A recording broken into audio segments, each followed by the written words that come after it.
Screenless.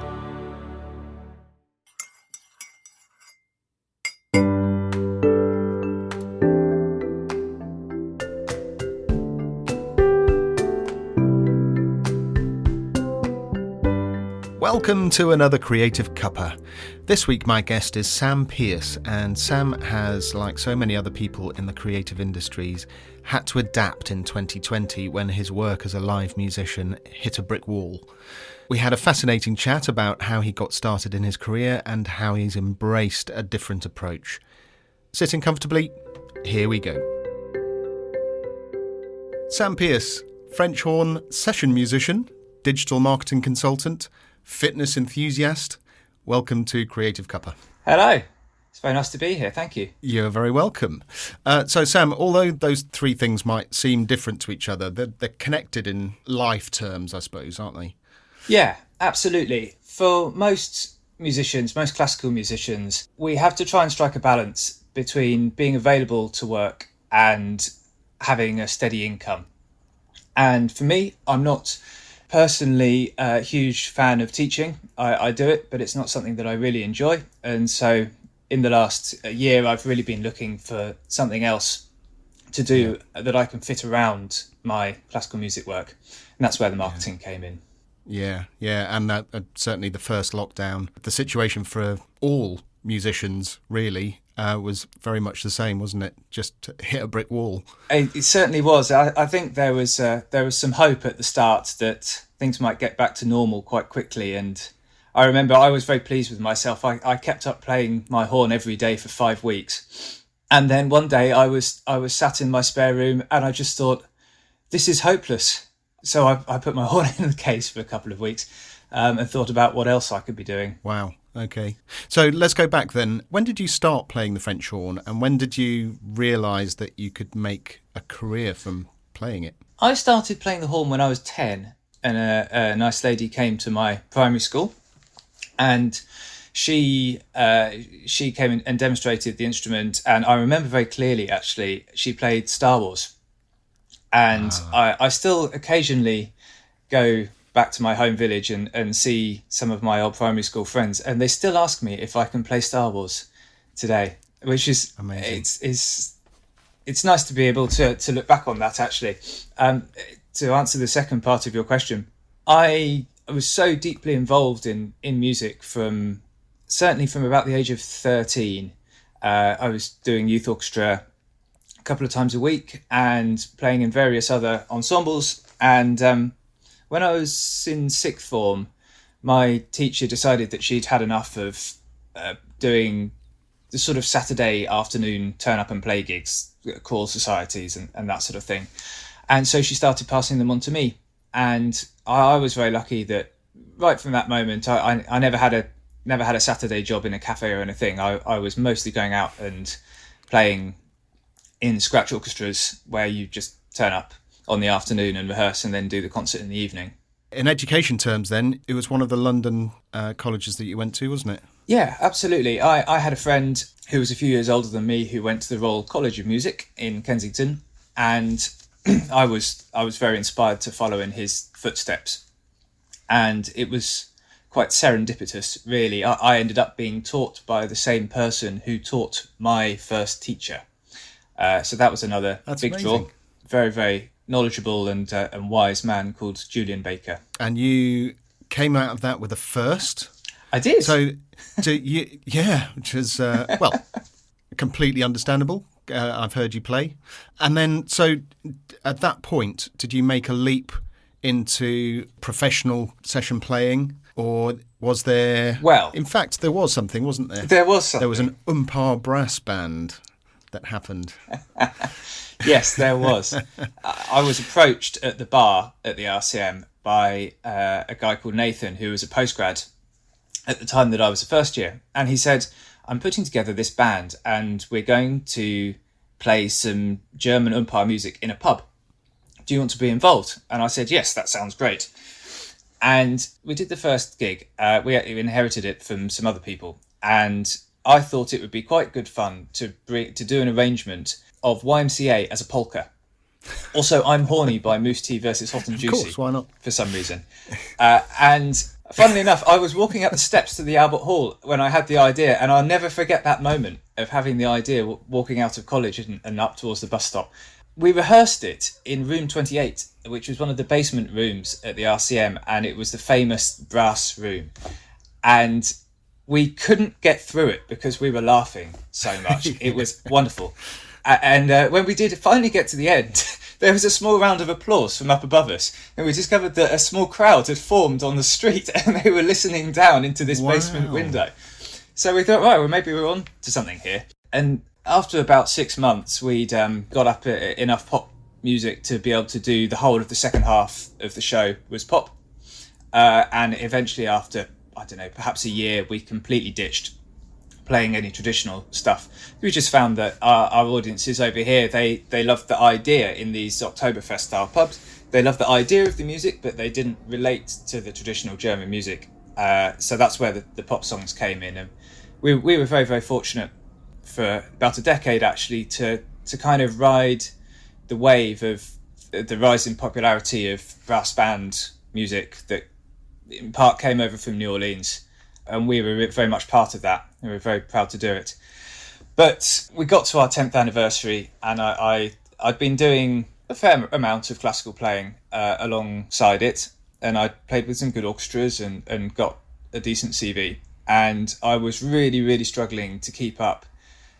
Funnily enough, with the quiet playing, that was the big thing for me. Yeah. So yeah, you mentioned before that the style of playing was quite different. Yes. When you're out touring, it's a lot more raucous. And Yes, absolutely. I used to liken it to on a Saturday night playing a game of rugby, but then on Sunday morning trying to get up and dance with the Royal Ballet. Yeah.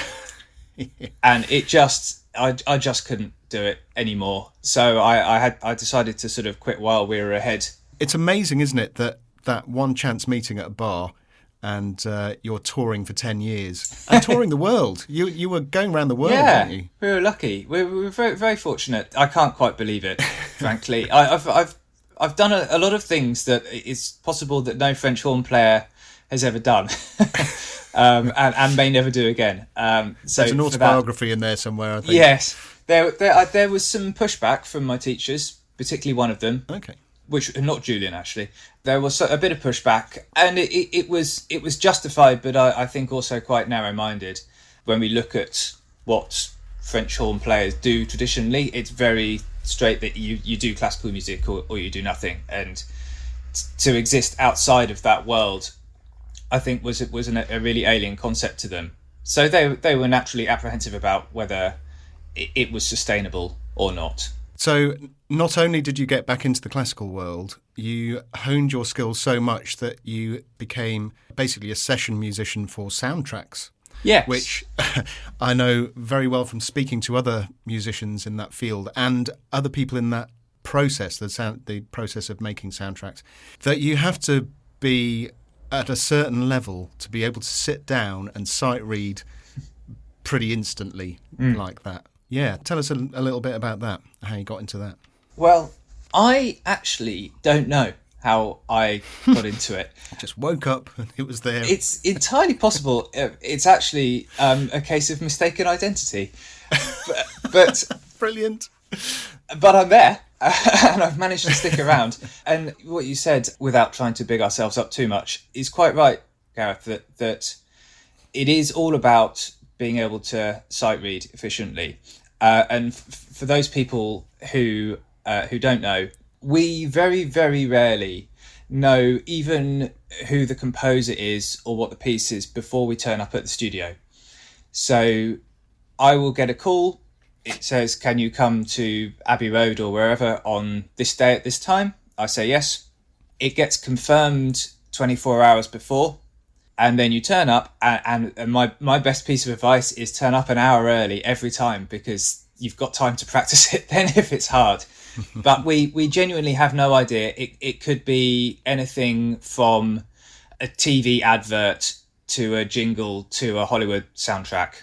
And that's why it's quite interesting for me. There's an awful lot of variety, and every composer writes in a very different way. But what it does mean is that I would say 19 times out of 20, you turn up and you have quite a nice day. And then on that 20th time, it's an absolute horror show. And it's the most stressful thing you've ever done in your life. So it's definitely beneficial to be prepared, to be on good form. Yeah, there is an enormous pressure, isn't there, to get it right first time, because you are committing something on that day at that moment. Absolutely. In a way, it's very different to playing in a concert, in an orchestra concert or anything else, because on the one hand, you have this pressure of the red light being on, and it's actually more not wanting to mess it up for everybody else than yourself. But at the same time, there's also this there's this feeling that you can just do it again if it goes wrong. Which is also, I don't know, I find that quite reassuring in a way that when you're sat on stage in a concert, it's you either win or lose in that scenario.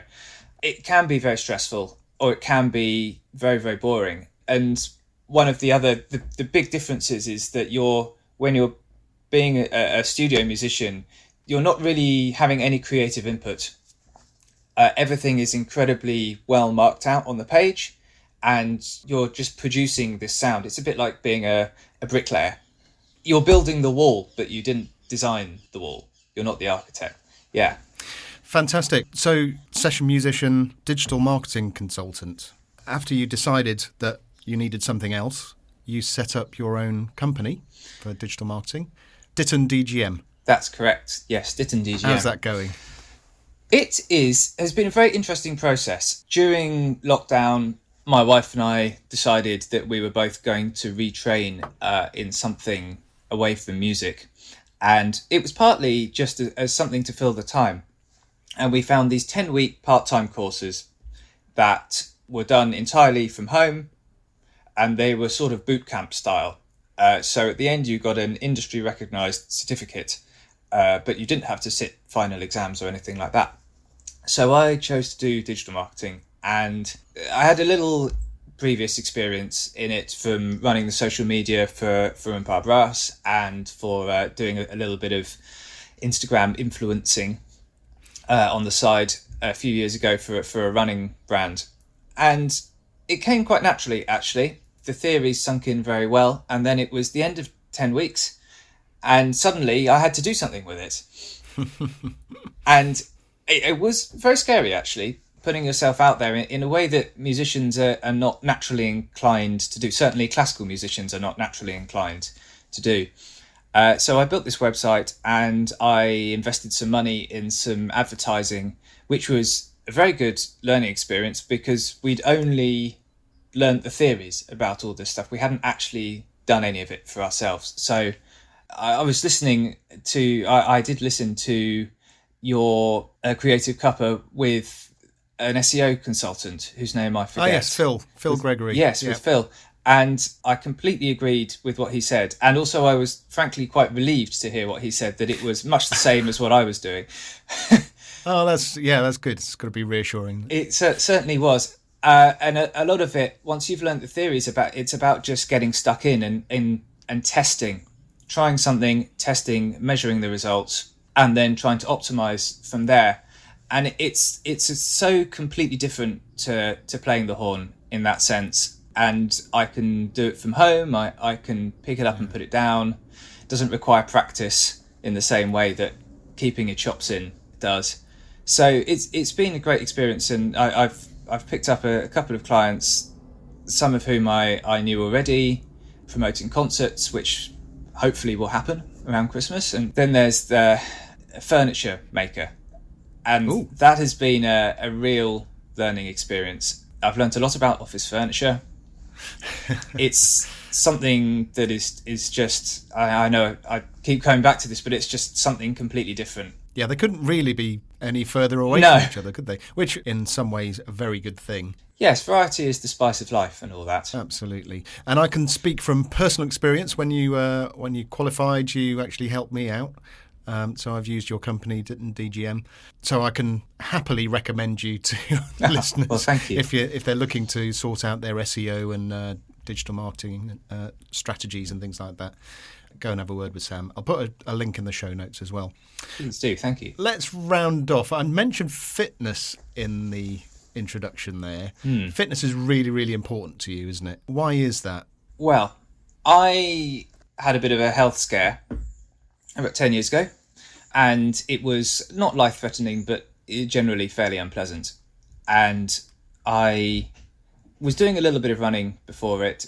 My father has been a runner for many, many years, and so I've always grown up with particularly cross-country running as something good to do at the weekend. So I started getting into running in particular in 2011 after this illness, and found it to be rather good from both the physical and mental point of view. Of course, from the physical, I got fitter, and my resting heart rate came down, and that actually translated into being less nervous in performances. We have a lower heart rate; it can get higher before it starts affecting you. I've got no idea if that's the science, but that's how it felt to me. So sounds logical. Yeah. As well as that, there's the mental side. I'm very fortunate that I've done a lot of touring, as we've alluded to. I don't mind driving long distances, but it's not great. And sometimes as a classical musician, you have to drive a long way to play stuff you don't really want to play. So I started always throwing my running shoes in the car and trying to find somewhere fun to go for a run. In the process of that, over the years, I've been to nearly every county high point in England. I think I've got about 7 to do out of 48. Wow. I've had all kinds of silly little adventures and in places that I would never otherwise have gone to, just stopping in a little village that's 10 minutes off the M1 just because it's there, that sort of thing. So that helps make my long days better, that's for sure.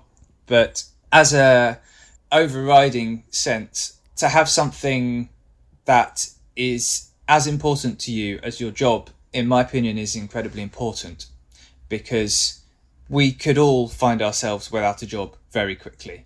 I'm sure we can all agree that 2020 has proven that point. I realised that if I couldn't play the horn anymore, then I would still have something that I love, and that's worth its weight in gold for me. Well, I think a 53-mile ultra marathon, you're getting to the further reaches, aren't you? Yeah, there's a lot of... How long you can go? Do you know, there's a lot of similarities between, I think, playing Mahler symphonies in particular, and that, because you sit at the beginning, or a really long opera. I once played Tristan and Isolde in a staged version, an on-stage concert performance, which meant that we couldn't leave the pit, which would normally happen in a massive Wagner opera like Tristan.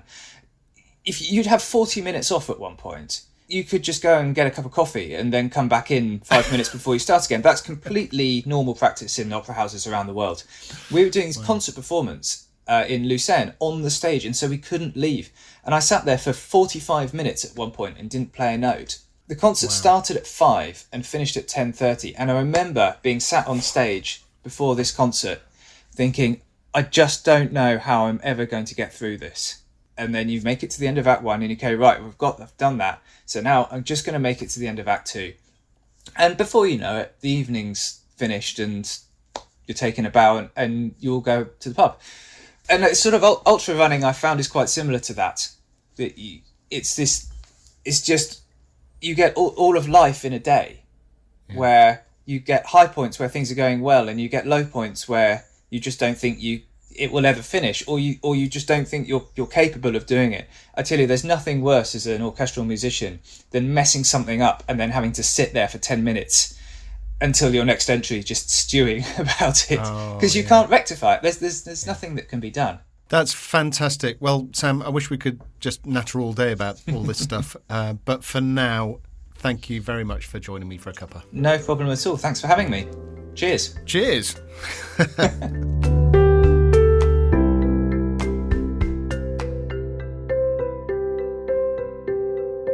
Thanks again to Sam for his time.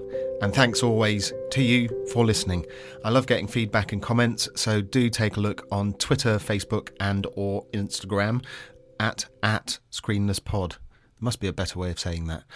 Come and have a chat in the Facebook group. You can find that on the Screenless page. All those links are in the show notes. Have a great week. But for now, thanks for joining me for a cuppa.